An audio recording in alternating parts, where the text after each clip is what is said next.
नमस्कार. माझ्या यूट्यूब चॅनलमध्ये तुम्हा सर्वांचे खूप खूप स्वागत आहे. आज आपण पाहणार आहोत एक कथा, रिटायरमेंट. चला तर मग. आज तयार होऊन सूटबूट घालून ते आरशापुढे उभे राहिले. एरवी असं तयार झालं की एक शिळ आपोआपच ते मारायचे, पण आज मन विषिन्न झालं होतं. घरातले सगळे अगदी यंत्रवत तयार होत होते, पण राधाबाई मात्र खुशीत होत्या. आयुष्यातले कितीतरी वर्ष त्यांनी नवऱ्याचा डब्बा, नवऱ्याचे प्रेसचे कपडे, रुमाल आणि वेळ दिला. आता रिटायरमेंट नंतर पूर्ण वेळ आपल्यालाच एकमेकाच्या सानिध्यात घालवता येईल. अनेक इच्छांना बाजूला ठेवून त्यांनी संसाराकडे दिलेला वेळ आता मुद्दला सकट वसूल करता येईल, ह्या फक्त जाणीवेनेच त्या रोमांचित झाल्या. मुलांना मोठं करताना यशवंत बरोबर होते, पण त्यांची दुखणी खुपणी, त्यांचा अभ्यास, त्यांच्या शाळेतील ॲक्टिव्हिटी, त्यांचा अभ्यास घेणे, त्यांचे हट्ट पुरवणे, सगळं करता करता राधाबाई ऐन 40शीत 60 सारख्या वाकल्या होत्या. यशवंतही सुट्टीच्या दिवशी मदत करायचे, पण मित्राबरोबर काही ना काही प्रोग्राम त्याचे ठरलेलेच असायचे. राधाबाई सोशिक कधीच काही बोलल्या नाहीत.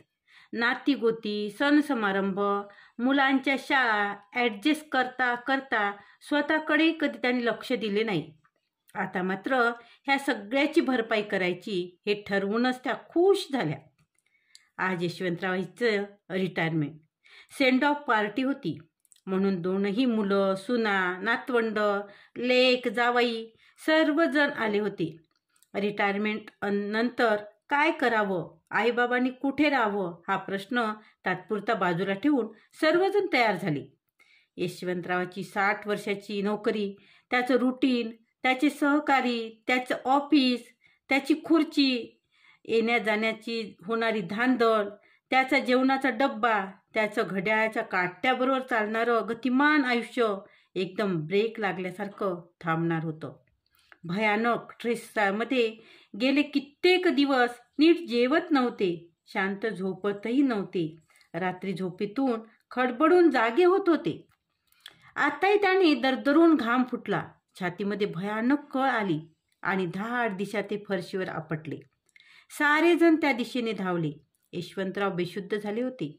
घाईघाईने ते त्यांना मोठ्या मुलाने मोहनने डॉक्टरांना फोन केला. डॉक्टरांनी यशवंतरावांना चेक केले. मेजर अटॅक होता त्यांना. ताबडतोब हॉस्पिटलमध्ये ॲडमिट करा म्हणाले. राधाबाईचं अवसानच गळून गेलं. त्यांना काही सुचेना. डॉक्टरांच्या प्रयत्नाने यशवंतराव शुद्धीवर आले, पण BP कमी होत नव्हता. काही दिवस त्यांना ॲडमिट राहावं लागेल, डॉक्टर म्हणाले. आणि मुलांनी जायची गडबड सुरू केली. राधाबाईंनी मोहन, शरद दोघांनाही थांबवण्याचा प्रयत्न केला, पण अगं आई, ऑफिसमध्ये सुट्टी टाकून आलोय, जावं लागेल सांगून सगळे परत गेले. सायलीला मात्र पाय निघेना. बाबांच्या अशा अवस्थेत आई कसं मॅनेज करेल, नवऱ्याला हे कसं सांगावं, ती विचार करत होती. तोच सिद्धार्थने तिला सांगितलं, आपल्यालाही निघायला हवं, माझी इम्पॉर्टंट मीटिंग आहे. सिद्धार्थचा स्वभाव तापट. राधाबाईंनी सायलीला मी सगळं मॅनेज करेन, तू काळजी करू नकोस म्हणाल्या आणि सायलीही गेली. राधाबाई रात्रभर विचार करत होत्या. अशा अवस्थेतही एकही मुलाने थांबू नये. मुलांच्या दुखण्या खुपण्यात रात्र जागलो आपण. आपलं कर्तव्यच होतं ते. पण मग मुलांचं काय?